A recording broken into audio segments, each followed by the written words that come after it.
All right, so today is the 13th of April. Okay, so we will continue where we left off in the last chapter, last class. Okay, so what we have talking about, or what have we been addressing in chapter 3? The main issue that we have been addressing is in chapter 3 is about process. Okay, so we have also understood the definition of process.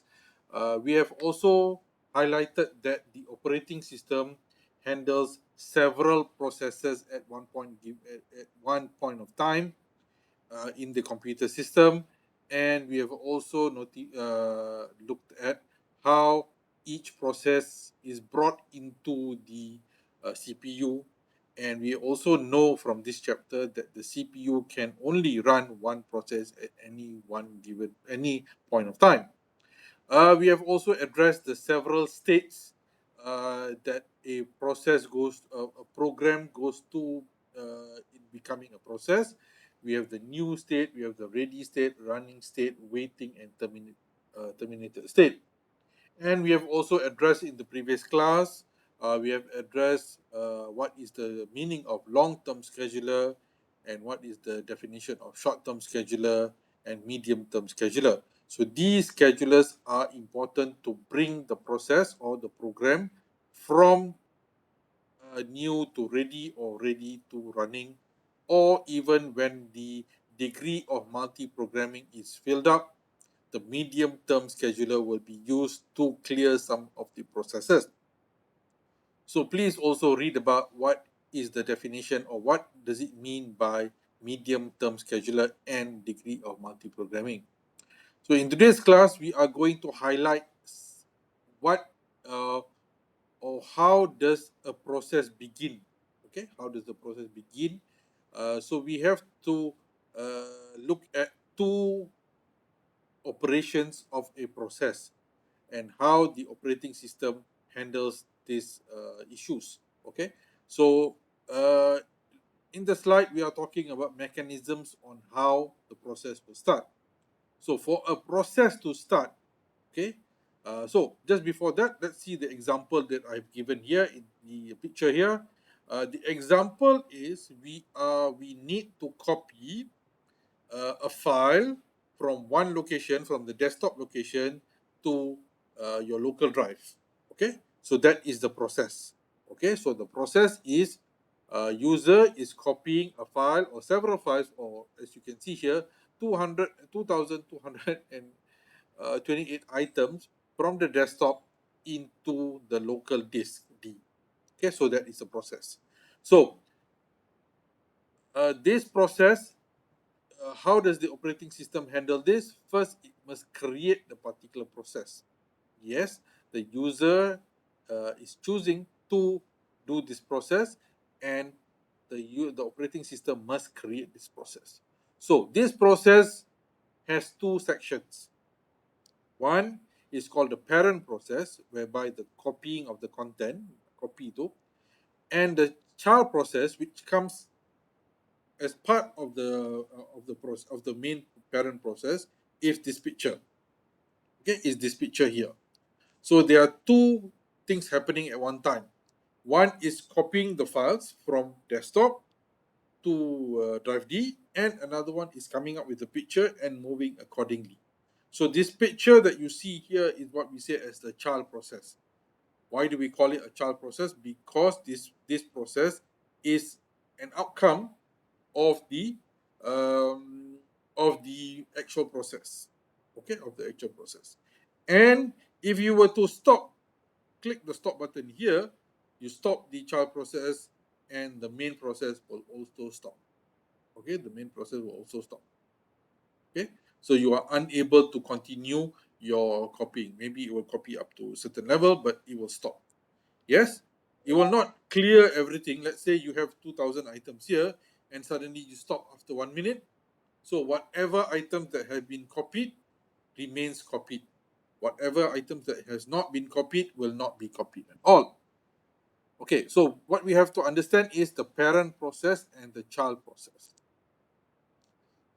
Okay, so parent process creates children process. lah, betul lah. So the parent process tadi tu based on the example is to copy contents, to copy file. So the child process is the image that you see. Okay. So which in turn create other processes. Yes, there are also instances that the parent process may create some other child process. Okay, may create, may or not. Okay, so another question my student used to ask: can the parent process run without the child? Yes, there are certain instances which allow us to create parent process where you don't have to have a child process. Example, if you are using command prompt, which I showed you in the chapter 2, when you copy files from one location to another location, there is no picture.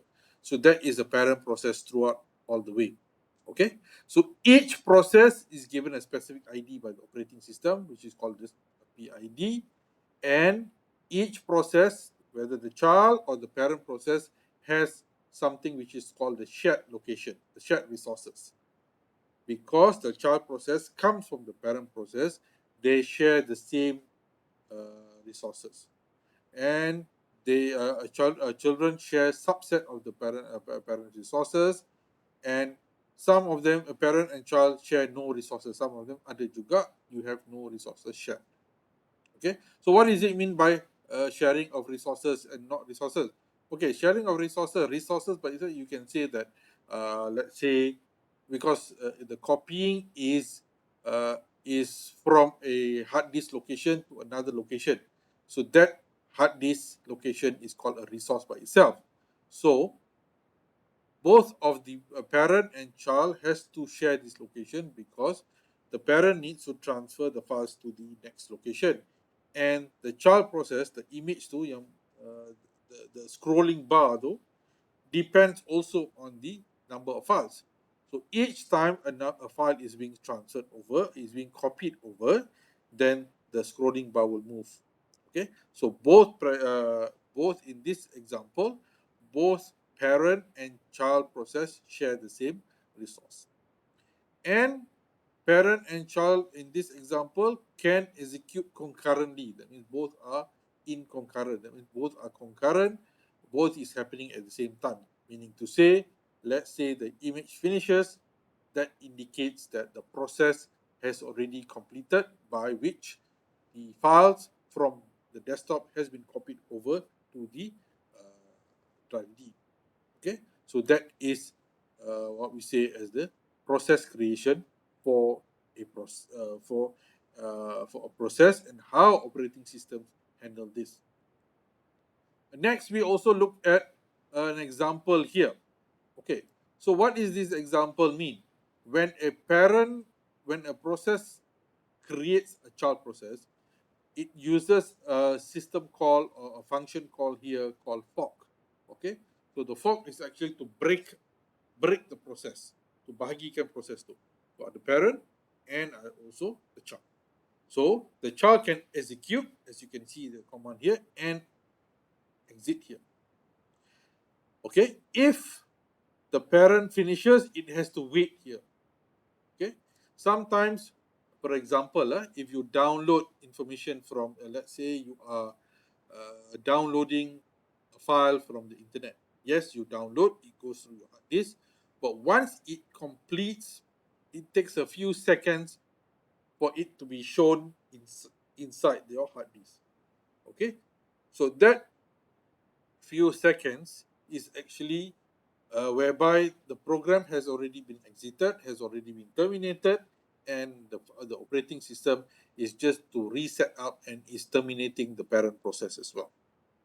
Similar example, if you are looking at the same copy example which I showed you in the screen, when the copy process completes, okay, when the diagram completes, it will take a few seconds for it to stop, for the copy process to stop, because it's now terminating, so it needs a few seconds, and then it stops forever. Okay, so the fork function here, fork, is actually to break the process into two processes. One is the parent, one is the child. Can we also have two child processors? Yes, we can have two child processors.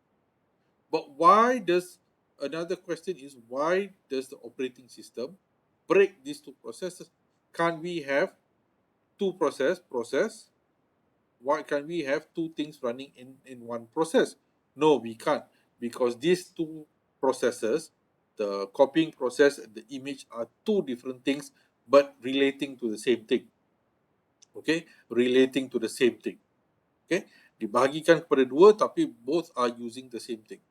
When your car runs, the tire and the fuel are actually going in concurrent, but both are accessing the engine. Okay, so when you press the pedal, the car goes faster and the tire moves fast, the more high speed. But both are accessing the same thing, which is the engine. And at the same time, the other processes. Okay, but if we join everything together, then it's going to be a problem, because the operating system has to handle one process throughout from the start to the beginning. Okay, so in process termination, the operating system uses several keywords or several functions, which is the exit or wait or abort. Okay, abort. Sometimes the abort system is always used, can be used if there's any problems in copying the file. For example, let's say you want to copy file, Word document ABC from one location to another location. If the file is being used at the moment, you always will get the message, cannot copy, do you want to resume, yes, no, or you want to retry again. Okay, that is the wait function, because the process is trying to move the file, but the file is being utilized, so it will wait. Right, it will wait. Or maybe, okay, wait. So if you want to resume, you just click resume. If you don't want, you just click continue or something like that. Okay, so that is a condition whereby the process is trying to copy the file, but it has to wait because the file is being utilized, or so on and so forth.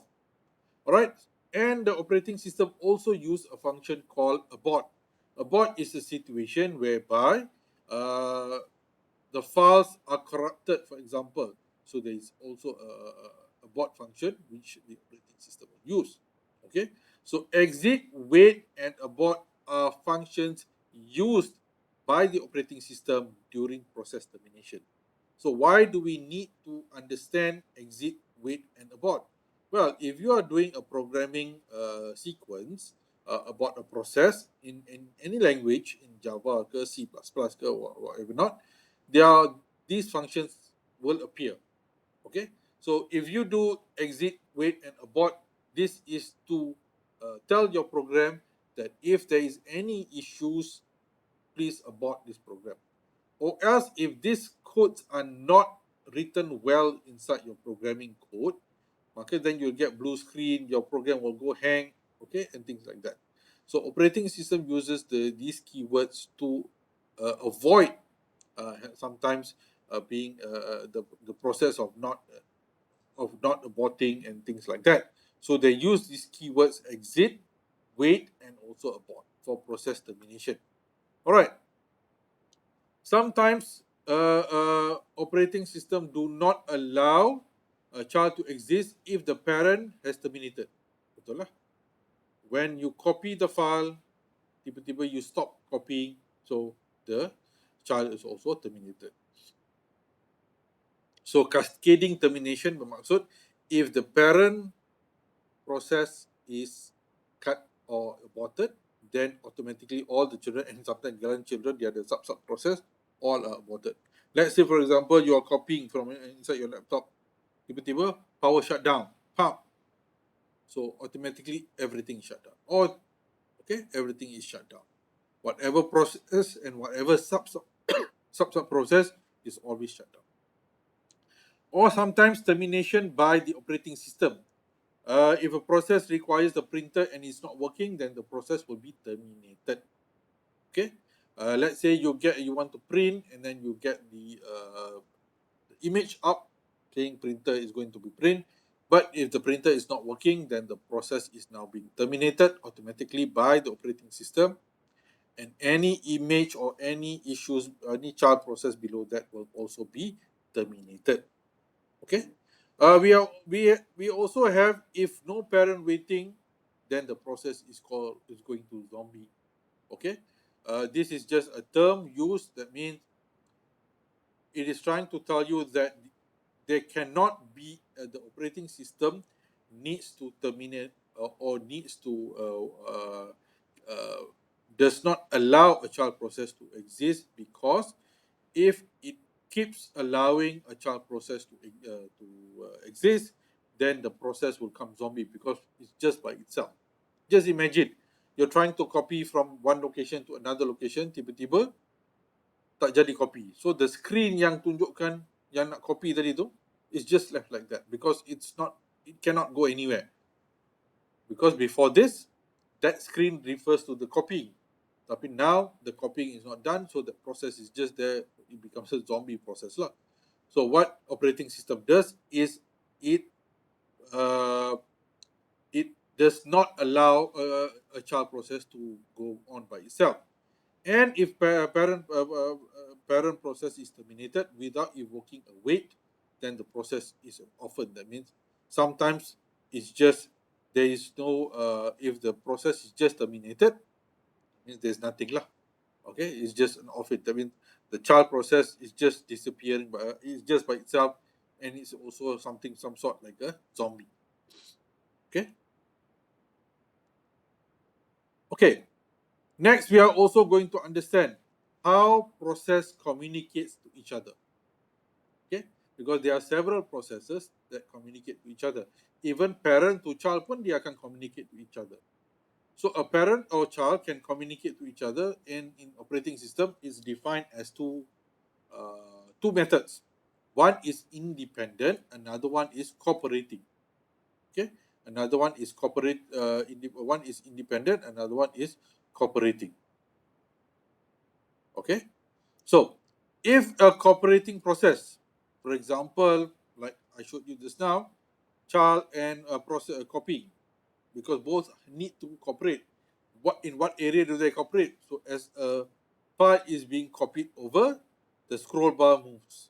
So that is the example of cooperation. So why do we cooperate? Why does the process cooperate? For information sharing, for computational speed up, for modularity if we are running different kinds of function, and for convenience lah. Okay, so these process will cooperate. Okay, so how do they cooperate? They use something which is called the IPC, inter-process communication. So operating system will allow an inter-process communication between two processes. So what are they copying or what are they communicating?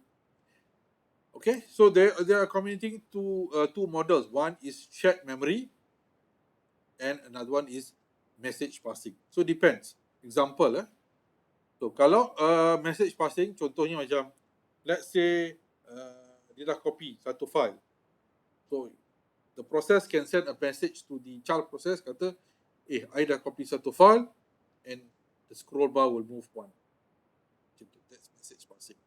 Another way is shared memory. That means both process will look at the same memory. Process copying, obviously dia akan tengok memory yang sama, and proses scroll bar tu pun tengok memory yang sama. So bila tak ada, dia akan increase kat sini. Okay?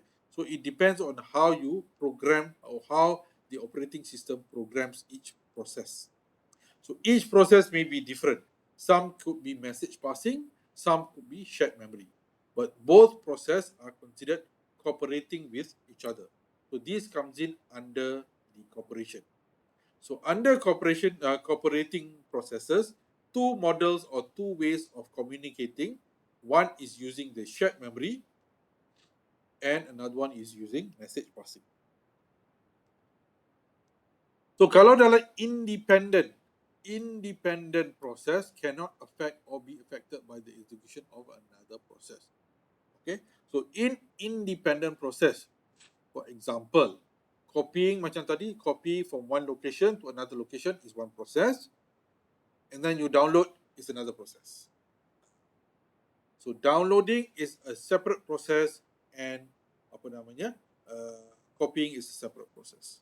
Or you were doing Microsoft Word and you're also listening to music, two different processes. So both processes are not cooperating, are independent.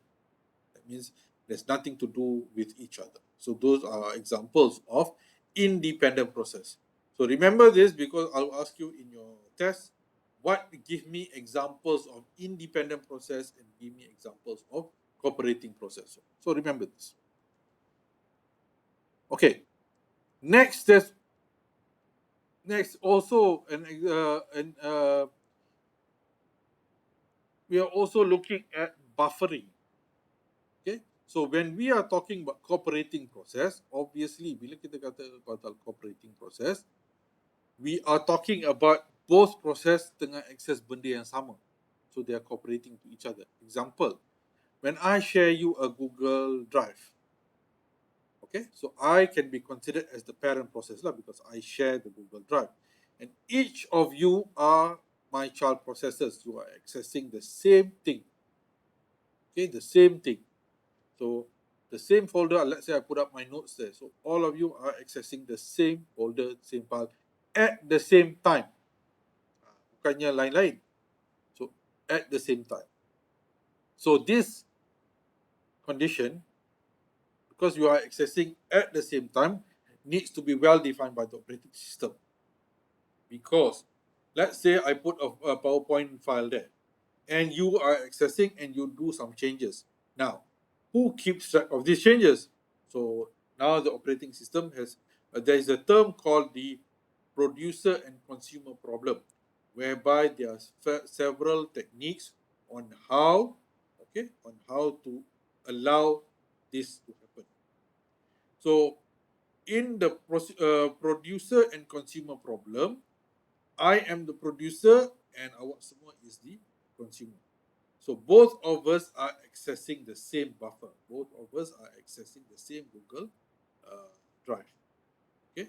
So there are two conditions. One is the unbounded buffer, meaning size buffer itu or size drive itu is unbounded. That means it can go. There's no limit for it. Another one is bounded. That means there is a limit for it.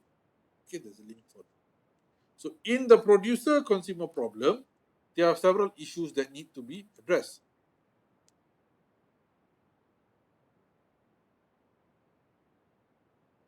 Okay, there are several issues that need to be addressed. One is,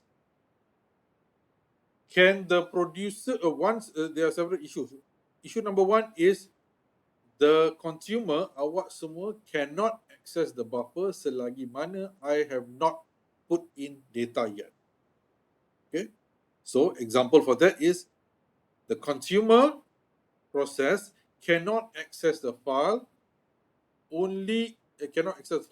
if the file has not been shared. So if I share the file, only then you can access the file. Okay? So these are the consumer and producer and consumer problem. So what we have to know is the size of the buffer. How much buffer is available, that determines the cooperating process of this this producer and consumer. So there are certain conditions. Maybe producer masuk dulu, saya upload all my documents, and then you access. Or at the same time, saya masuk, you ambil. Masuk, you ambil. Okay? Or another condition is, saya masuk, you ambil, tapi you cannot hold it. You cannot edit it just yet. You can only view. Okay, there are several conditions about this. So why do we need to understand this?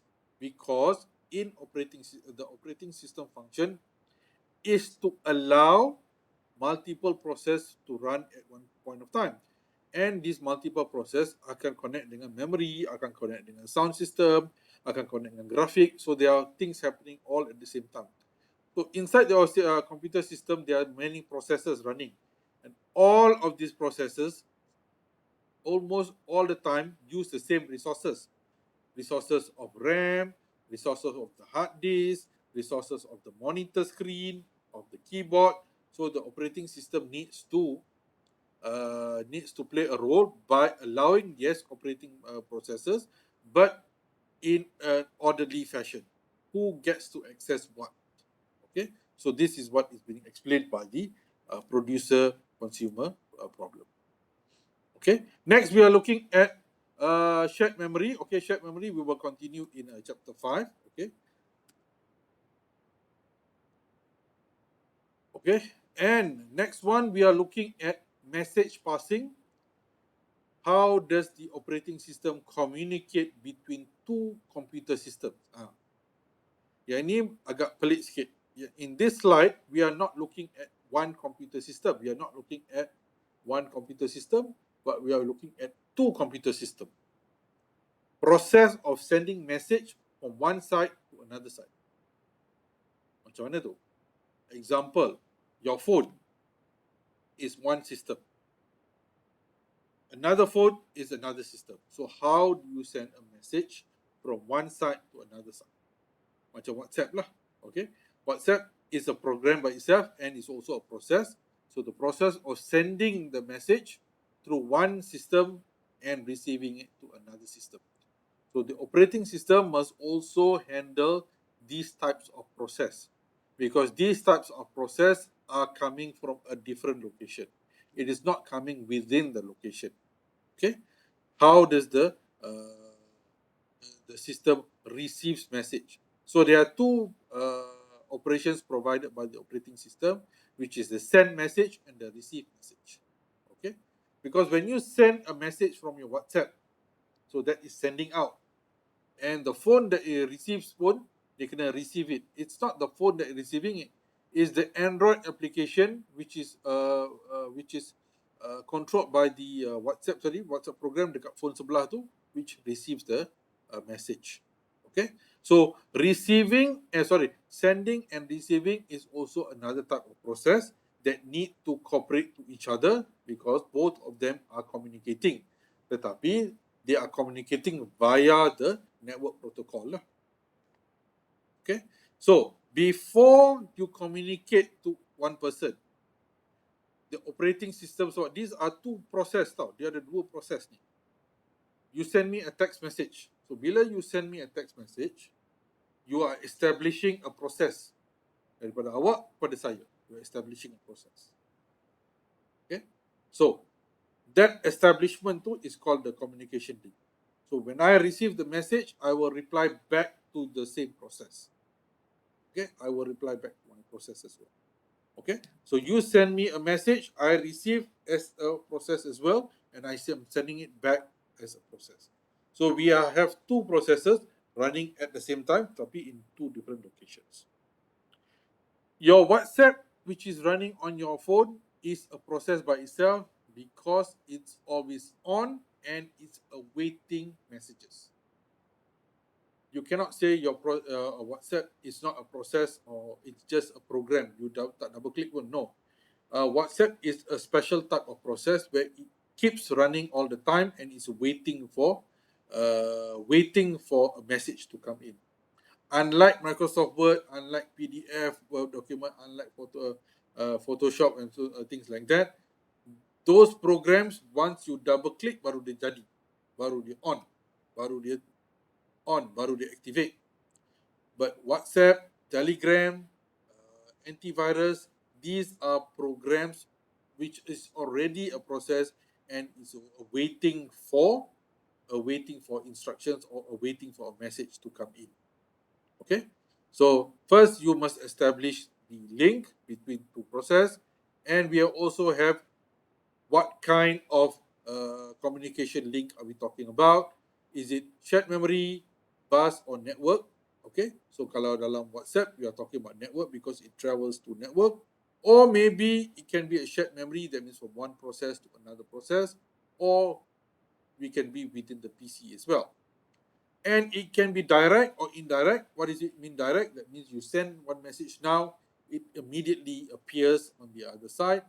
Indirect means you send it now, only a certain time later it receives. Okay, so that is indirect. Asynchronous, it happens at concurrently. Contohnya macam when you chat with someone, again through WhatsApp or Telegram. It's instantaneous. You type something, dia dengar, dia type balik. Okay? Kalau you masih ingat those days when you're making phone call, kita ada lag. Bila kita cakap, ada few seconds, and then you get it back. So that is asynchronous. That means there is a lag. Synchronous means I talk, you listen. I talk, you listen. Both of us can communicate at the same time. It's happening synchronous. So this class is synchronous. Let's say when I type to you, let's say I put out an information on the future for your assignment, for example. That is considered asynchronous because I put up. Then kalau you ada soalan, you tanya, and then there'll be certain point of time baru I reply. I cannot reply instantaneous. Okay, that is what we say is asynchronous or synchronous. Okay, so the next part, the remaining slides, I think you can just read it on your own. It's nothing much. It's just talking about communication between two processes. Okay, so what we have done so far in chapter 3, okay, we have highlighted what is a process. Okay, we have highlighted a process. We have also explained about the process state, new, ready, running, waiting, terminated, and you also need to know about the process control block, and you need to understand and you need to provide examples of what is a thread, and you also need to understand the type of schedulers. You have the short term, long term, input output bound process, CPU bound process, medium term scheduling, context switch, process creation, what we have learned today, termination, inter-process communication, cooperating process, examples of it, and message passing, and also indirect direct communication. Okay, and this one is also this is for you to read on your own from slide 34, 35 until 38. It's simply talking about how you communicate between two processes. Okay, do you have any questions? No, sir. Sir, Yep. the attendance. So tak set dekat future. Oh, sorry. Oh, the attendance is not up yet. Okay. I'll create the attendance now. Sorry. I forgot. I think I forgot. Okay. All right.